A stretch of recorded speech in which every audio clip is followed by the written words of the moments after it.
Boa noite, caros alunos. Bem-vindo a mais uma aula de cálculo numérico. Na aula passada,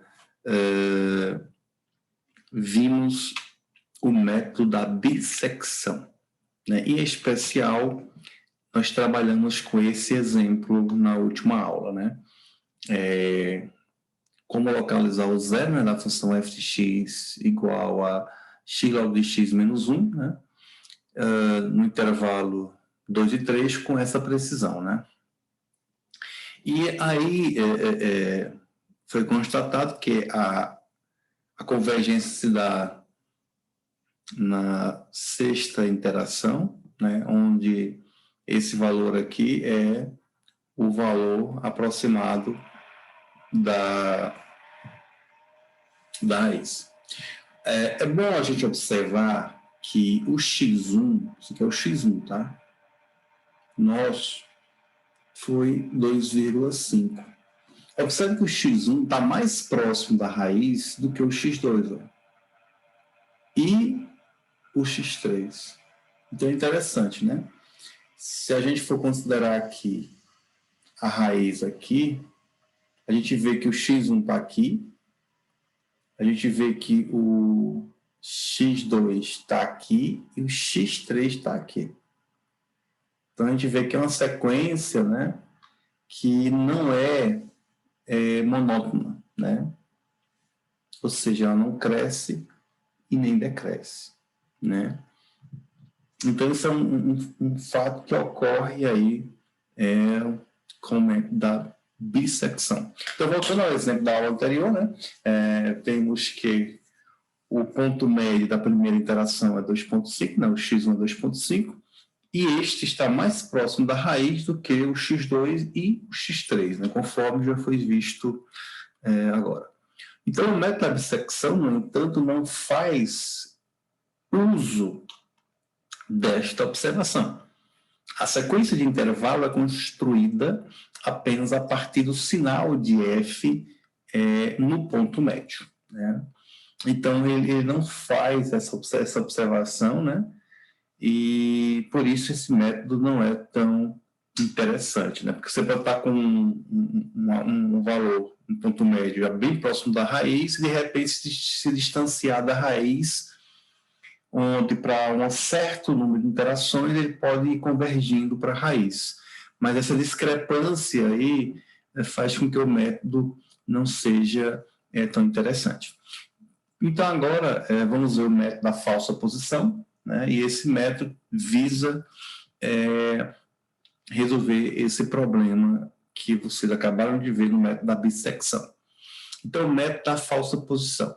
Uma alternativa simples no método da bissecção é capaz de aprimorar o refinamento do intervalo que contém a raiz. Lembre-se que o método da bissecção, a forma de refinar é sempre tomar o ponto médio, né?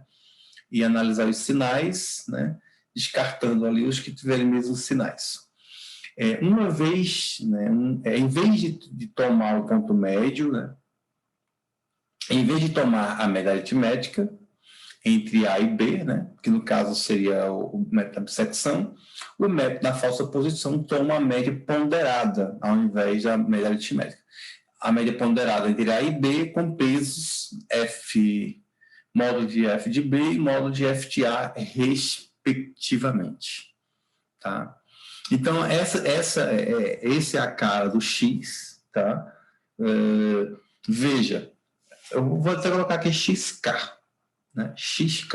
Veja, o nosso XK anterior, quem era? No método da bissecção. Seria o X, seria o A. Eu vou chamar aqui de AJ mais BJ, dividido por 2, tá? Então, agora, o nosso x não é a média aritmética dos extremos do intervalo, e sim a média ponderada dos extremos do intervalo, tomando como pesos o módulo de f de B para A e o módulo de f de A para B.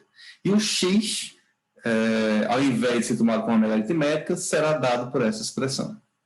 Tá? Ou simplesmente essa expressão. Visto que f de A e f de B têm sinais opostos. Então, lembre-se, as hipóteses de continuidade de f de x em AB, né, tais que f de A e f de B têm sinais contrários, né, ainda devem ser satisfeitas. Tá? Ou seja, a hipótese para aplicar esse método é a mesma para aplicar o método da bissecção. Vamos tentar entender um pouco mais esse método, tá? Vamos ver aqui como é que fica graficamente. Graficamente, este ponto X, que é dado para aquela expressão lá em cima, é a intersecção entre o eixo X e a reta R de X, que passa por AF de A e BF de B.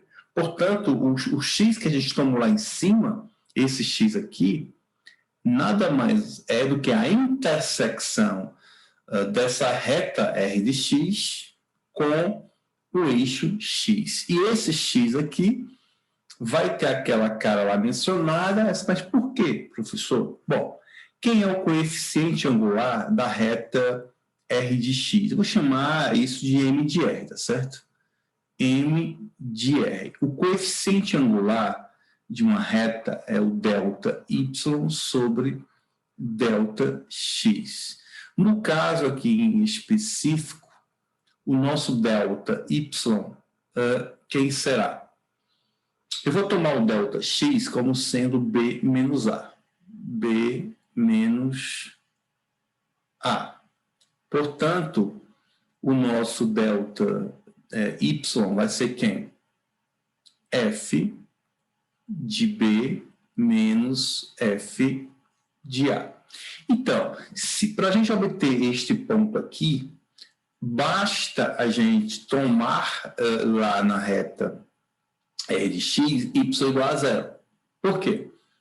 Porque lá na reta R de X, né, vai ter o ponto X, zero.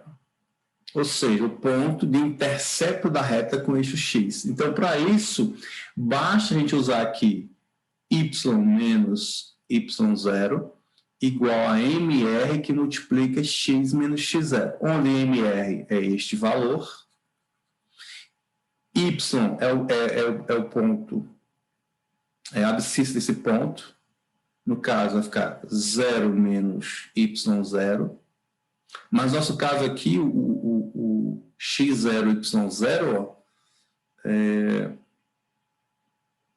bom, vamos continuar aqui.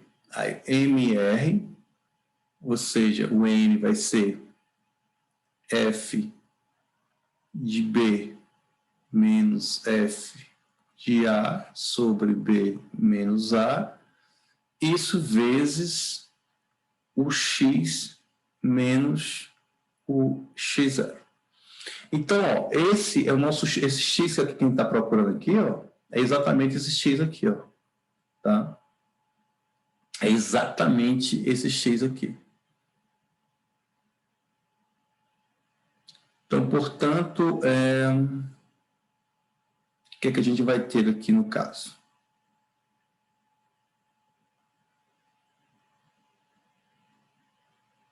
Bom, então, a gente vai ter que X vai ser igual, resolvendo essas continhas aí, esse X vai ser exatamente A F de B menos B F de A sobre B menos A. Tá? Ou seja, exatamente, no caso aqui, vai ficar F de B menos o F de A. Pronto. Resolvendo essa expressãozinha aqui, você vai chegar exatamente nisso daqui. Tá? Bom, então é isso. Então, foi mais ou menos uma explicaçãozinha, né? Por que o X tem essa cara, né? Mas, em outras palavras, isso aqui é a reta secante, né? A reta R de x, que passa pelo ponto AF de A e BF de B, daí você tem um coeficiente angular, e aí você quer achar o intercepto dela com eixo x. Basta tomar na reta y igual a zero, isola o x, e aí você vai achar a expressão que você obteve, certo? Então é isso. Método da bissecção, né? Calcula a média aritmética dos limites do intervalo, né, que contém a raiz, né? E o método da falsa posição calcula a média ponderada dos limites do intervalo que contém a raiz com pesos f de B, módulo de f de B e módulo de f de A, respectivamente. Tá? Respectivamente. Então, é isso. Então, basicamente é o mesmo método, né? Uma diferença aqui no método da bissecção calcula-se a média aritmética dos limites do intervalo, né? Do qual você vai ter a primeira aproximação para a raiz. Já no método de falsa posição, ao invés de aplicar a média aritmética, aplica-se a média ponderada, né? E aqui está uma análise interessante, uma análise gráfica, onde a reta, onde o que está em preto, né, é a função, né, que a gente tem, no qual queremos analisar o seu zero, né? No caso aí, em particular, aqui onde vai estar um zero dela, né, aqui, vou chamar aqui de QC. E outra questão é que a reta em vermelho, né,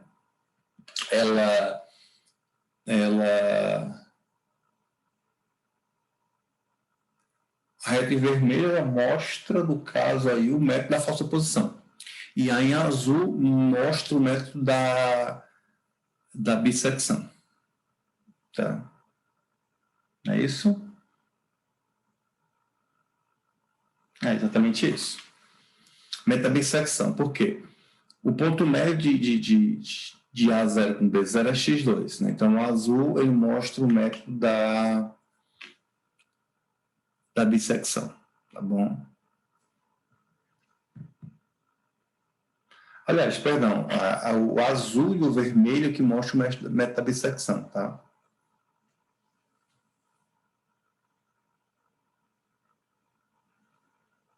Quer dizer, me perdoe, né? Ele aqui não está mostrando o método da bissecção, está mostrando apenas o método da falsa posição, né? Por quê? Como é que eu faço para achar o primeiro x? Eu pego o A0 e o f de A0, eu pego o B0 e o f de B0, tracei a reta secante, e aí determino, como a gente viu lá, esse primeiro ponto x1, que é aquela expressão que a gente já que não é nada mais é do que o ponto dessa reta intercepta o x, no caso vai dar o x1.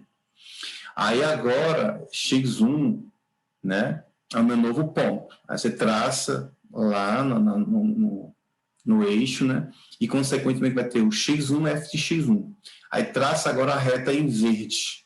Verde não, perdão, azul, né, que é a reta x1 f de x1 e o b0 f de b0. E aí, essa reta, né, intercepta o eixo x em x2. Então, essa vai ser a nossa nova aproximação da raiz. E aí, o que acontece? Plota novamente o valor, a imagem de x2, né, na função, que seria esse caso aqui. E o que acontece? Você novamente traça a secante passando por este ponto e passando por este ponto. E aí vai tendo agora em verde, né? Eu falei esse ponto, mas é esse ponto e esse ponto. Está em verde. E aí determina o x3. Então veja que ela converge para a raiz mais rapidamente. A raiz está aqui, ó. Então veja que em 3 convergências já temos aqui um valor bem próximo da raiz, né? Essa é a diferença desse método, né? Ele converge bem mais rápido do que o método da bissecção, tá bom? E aí eu vou mostrar para vocês isso na próxima aula, esse detalhe para vocês, tá bom?